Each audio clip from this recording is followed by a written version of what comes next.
Hi there. Just welcome back to the second half of the first Plane Time show in 2024. If you just happen to tune in, let me just let you know that my name is Diego Alfonso, and today our guest is Dr. George Bartuska. And he has a long list of attributes in his resume. And I'm just going to round out off by saying that although around here we normally call him simply the weather guy, he's really an expert in weather. And this segment is full of goodies. If you think the previous segment was good, well, till we finish with this one.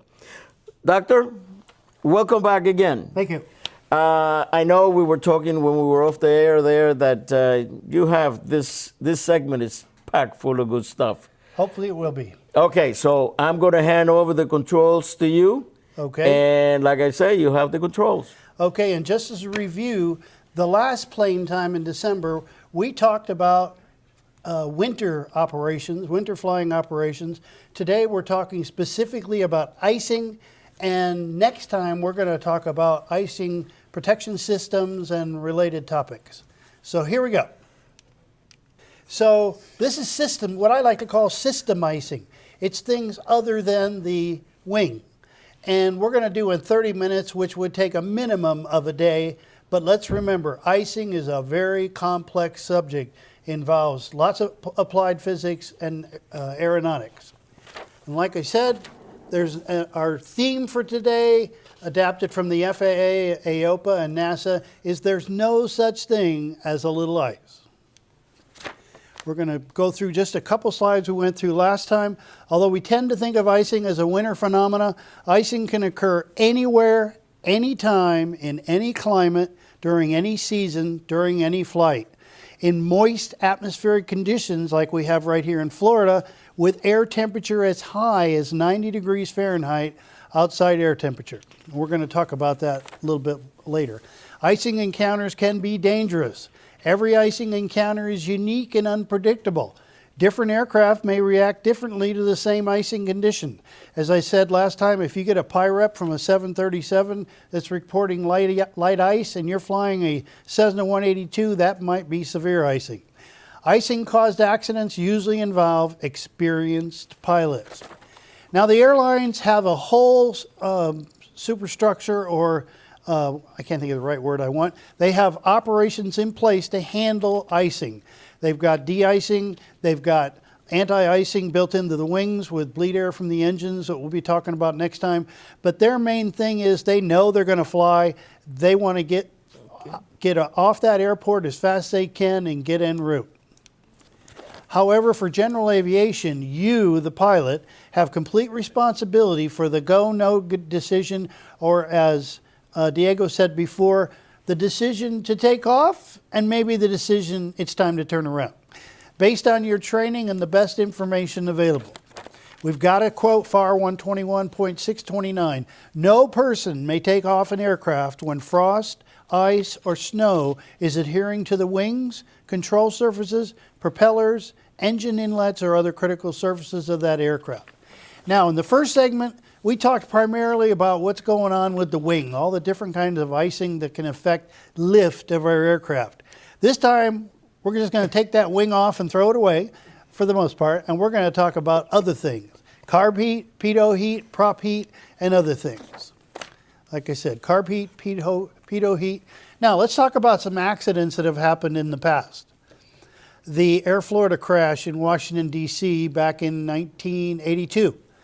They failed to use engine anti-ice system. They took off with snow and ice on the airfoil, on their wings, and they had limited experience flying in winter operations. All this came out of the NTSB report. They were Air Florida, but if they were servicing the D.C. area, they probably should have had better training. The other unique one to me is the Scandinavian airline crash in 1991. Here they had ice on the wings, but it wasn't affecting the lift of the wings that was the problem. The ice came off and got ingested into the engines, the jet engines, gas turbines, and both engines flamed out and they couldn't get them restarted. This happened shortly right after liftoff. Luckily, they came down in a forest that broke the fall and then came into a field of snow. The aircraft broke into 3 pieces, but all 129 passengers and the crew aboard survived. So that was good. Now, we want to give you a little introduction here. Let me get caught up. Carburetors. On the left is an automobile carburetor. Probably 90% or 100% of all automobile carburetors are downdraft. They have the air coming down into the carburetor.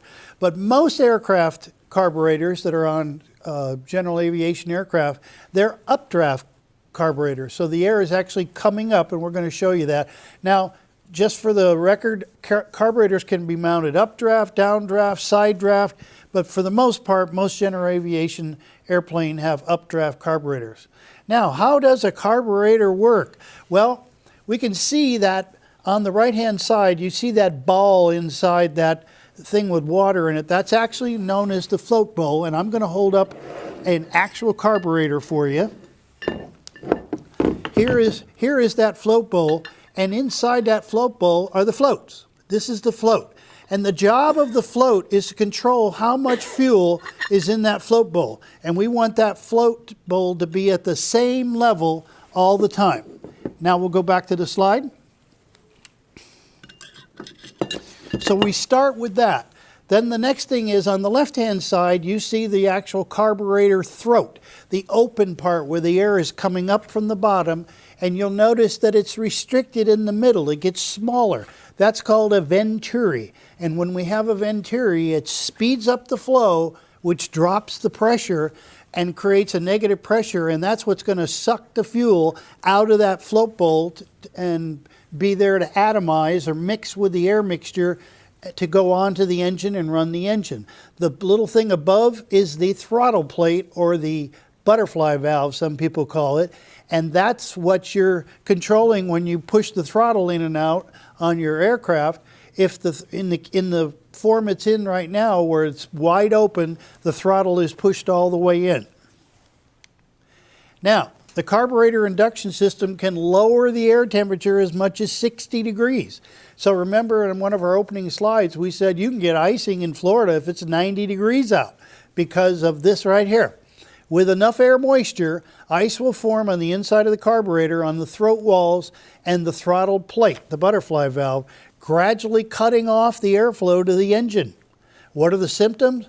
In a fixed pitch propeller, you're going to have reduced engine RPM, and in a constant speed propeller, you're going to have a loss of manifold pressure.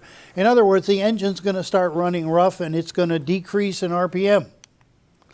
Now let's go back to that venturi. Venturis show up a lot in aviation. Older airplanes have one sticking out the side for vacuum pressure to run the instruments. But what's not appreciated is when something flows through a venturi, it definitely speeds up in the middle and the pressure goes down, but so does the temperature. And that's where we get the icing threat, in addition to other things I talked about last time. Now, if water vapor in the air condenses when the carburetor temperature is at or below freezing, ice may form on internal surface of the carburetor, like the throat, including the throttle valve. And you can see in that picture they're showing all kinds of ice on the throttle plate and in the throttle body. The reduced air pressure, as well as the vaporization of the fuel, contributes to the temperature decrease in the carburetor. Once a power loss is noticed, immediate action should be taken to eliminate ice already formed in the carburetor and prevent further ice formation. Because if you don't immediately apply carb heat, you can cut off the air inlet completely and the engine will stop, and you're looking for a place to land. Applying full carb heat, which will cause further reduction in power and possibly engine roughness as the melted ice goes through the engine. So it's going to take a minute to equalize out, but eventually you should get back to where you were before the encounter. Now here's a cross-section of a drawing of the front end of the front side of an aircraft. You can see on the bottom left where the air is coming in first through the air filter, that angled piece, and then it's going to come into a chamber that has the carburetor mounted on top of it.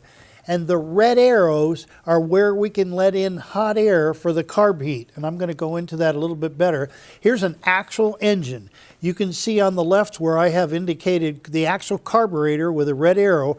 That's the black unit there. On the front of it is the air filter. So we've got an air filter, behind that is the carburetor, and above that are all the intake lines coming up to the cylinders.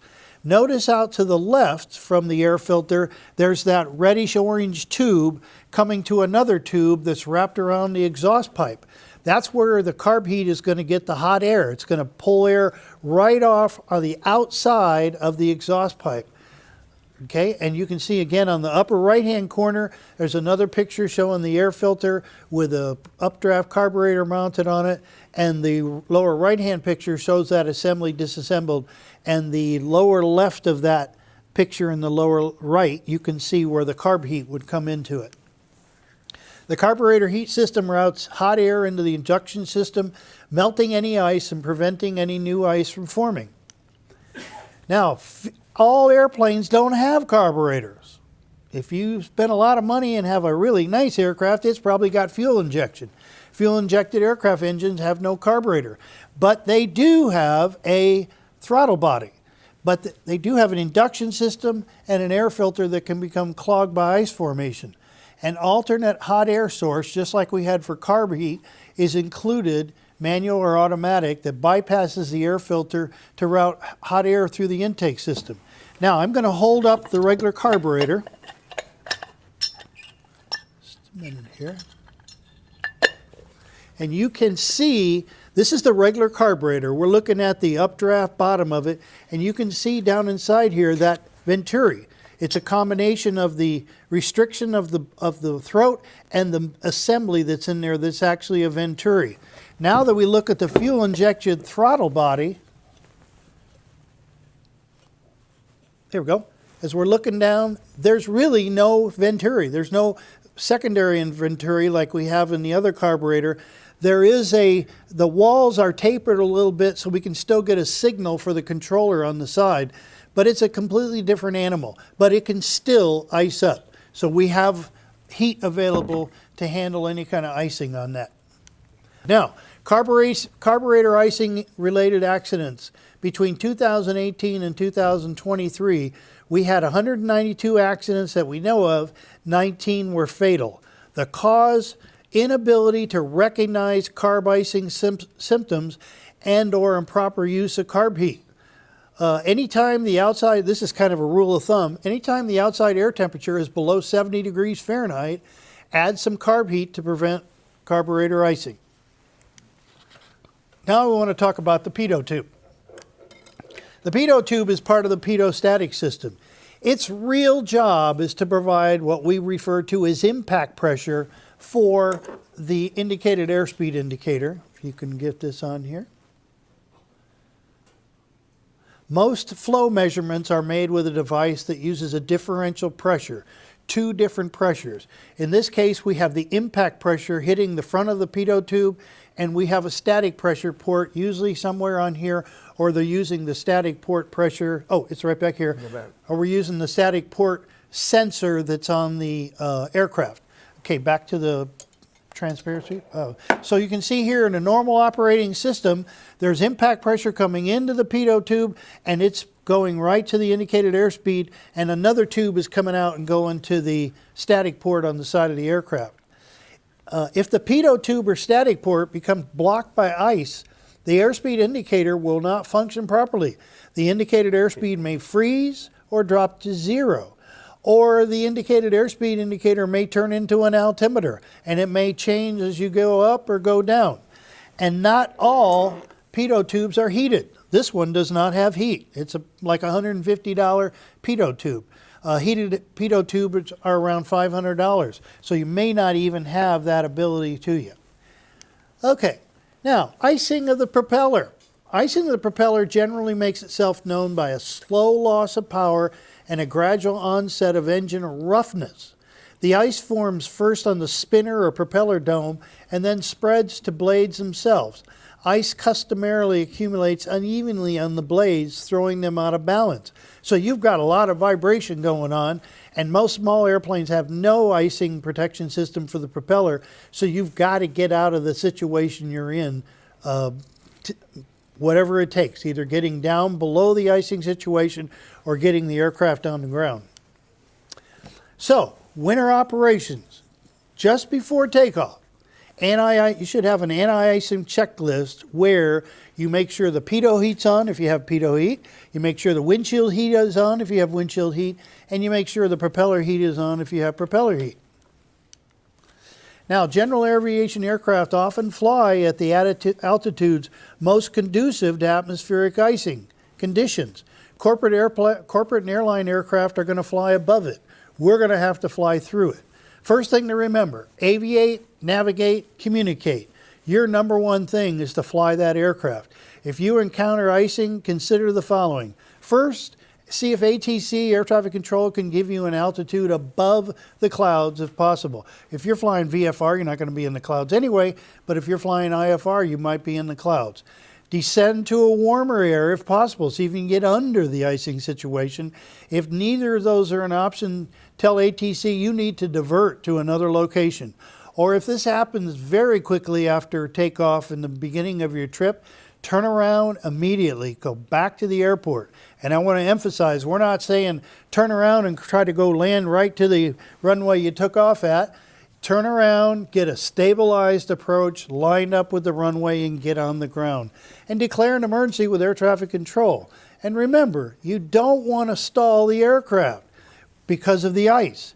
You want to make a controlled descent, possibly to an off-field landing, like happened yesterday in, I think, outside of D.C. A commuter aircraft had to come down on the freeway. Whatever it takes, you don't want to destroy the aircraft. Now here's that picture again we showed in the first segment. Generally, not today if we're in North Dakota and it's 40 degrees below zero, but under normal flying conditions, at low altitudes where the outside air temperature is below 0 degrees centigrade, there isn't going to be any icing.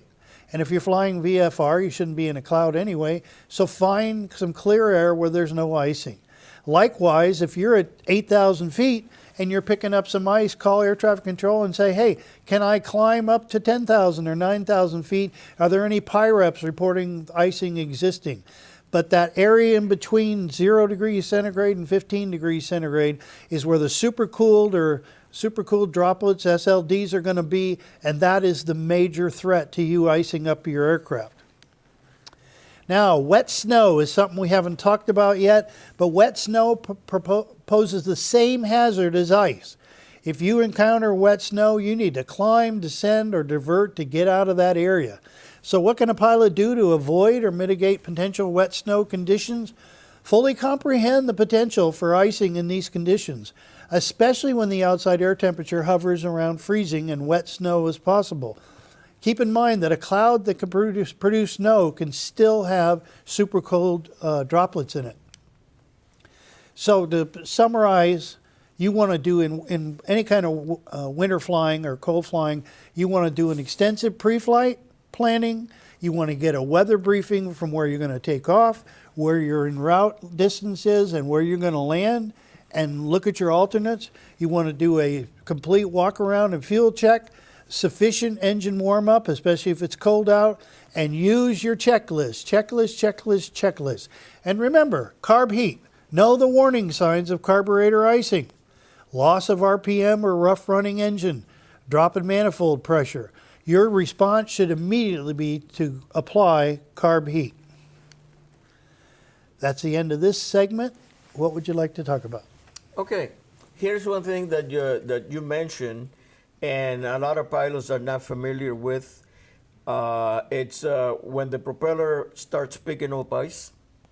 Back in the day, it's recommended that if you feel you have ice, that you do sudden acceleration, so see if you can discard that ice. And that's one of the most dangerous thing in ice, because that propeller can come off that engine. Right. If it's really off balance, it really can take it off. I'm a mechanic myself. I have an A. I don't have.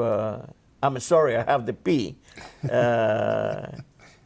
I hope that didn't come out. The power plant. Yeah, it didn't come out wrong. So I have the power plant certificate. We're talking about a very serious situation. A little humor doesn't hurt. But one thing, and I was also an examiner, for like 26 years. Sure. And I was doing a check ride one time. It was in the wintertime. And this fellow who came in, it was really, really good. He was really knowledgeable. And we took off and we were flying. And I thought that he was trying to show me that he's concerned with icing and carburetor icing. And he went in and he took the carburetor ice and he says to me, sir, the outside temperature is kind of so I'm just going to add a little bit of carburetor ice, which is, there is a mindset out there that if the weather is really not that cold, that you add just a little bit of carburetor ice, and I think that's the wrong thing to do, because if you add just a little bit of heat, you may reach that temperature that will give you ice. Yeah. You either use the whole thing or none at all. Right. But when you try to use a little bit of carburetor ice, that doesn't work. Can you elaborate on that a Sure, little? and that's why we're sitting here together. Like a lot of other things, there's a magic number, and that should be in the aircraft operating manual that'll say, don't just add a little bit under this condition, add this, but you always want to start out by adding the full thing and then see what the engine RPM does. Another thing that pilots, I think, don't consider is the difference of flying at night and versus day when it's icing. Can you elaborate a little bit on that? Well, flying at night, I learned to fly mostly at night, but flying at night has its own dangers, and it's certainly, if you don't have a flashlight and you're flying a small aircraft, you can't even see the wings probably. So once again, you want to get a very good weather briefing and see if conditions are ripe for where you're going to fly, if there can be icing.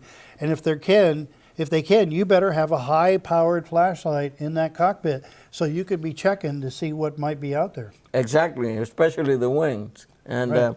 There is an area that hardly is touched, and that's icing, but not necessarily in the airplane, but icing on the runway.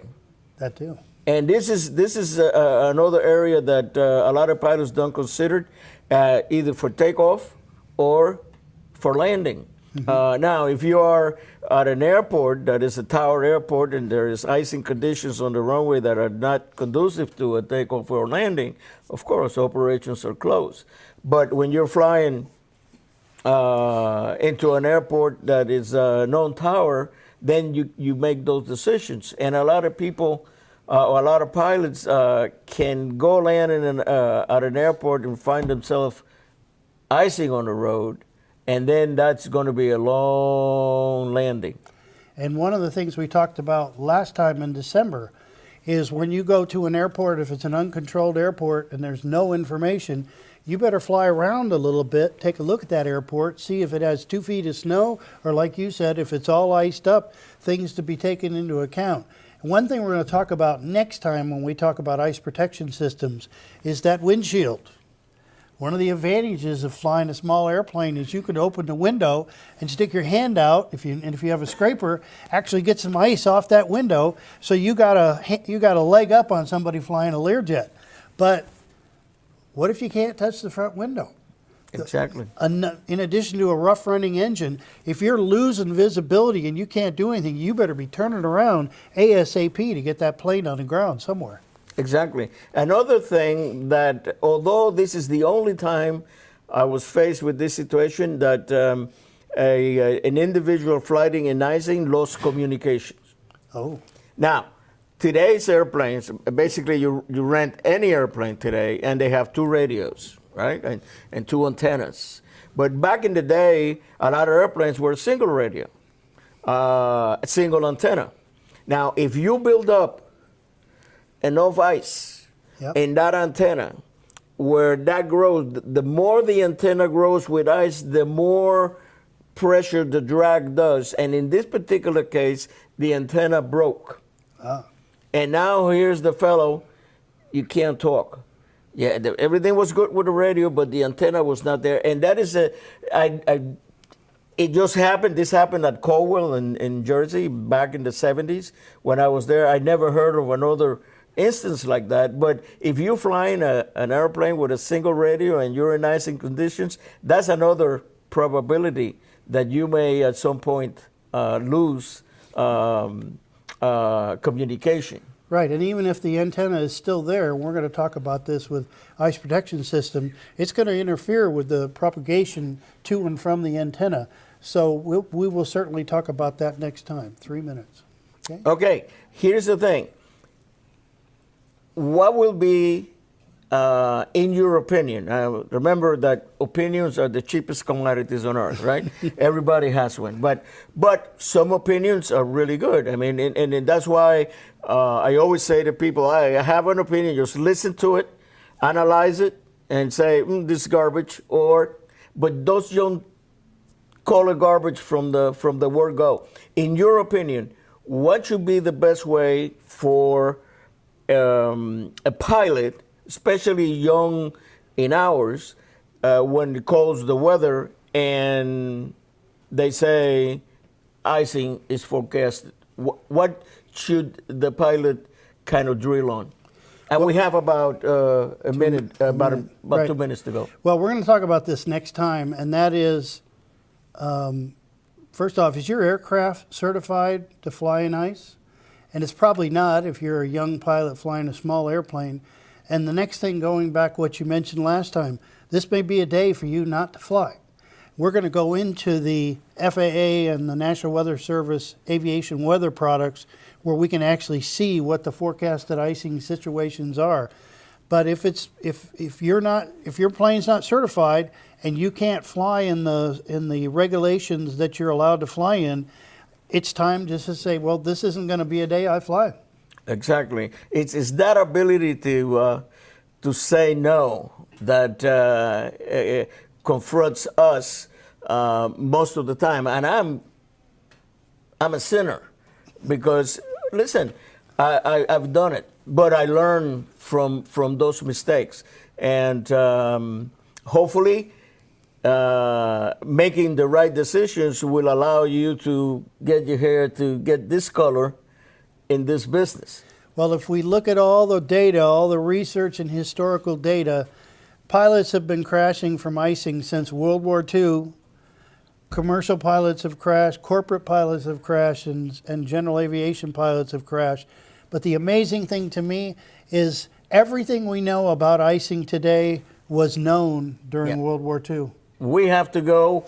I'll tell you, I hate to cut you short. No problem. Because not only I'm enjoying the conversation, but all those that have tuned in are probably enjoying the conversation too. And listen, we're going to be back pretty soon. So stay tuned for the next Plane Time show. We'll probably be a few months ahead.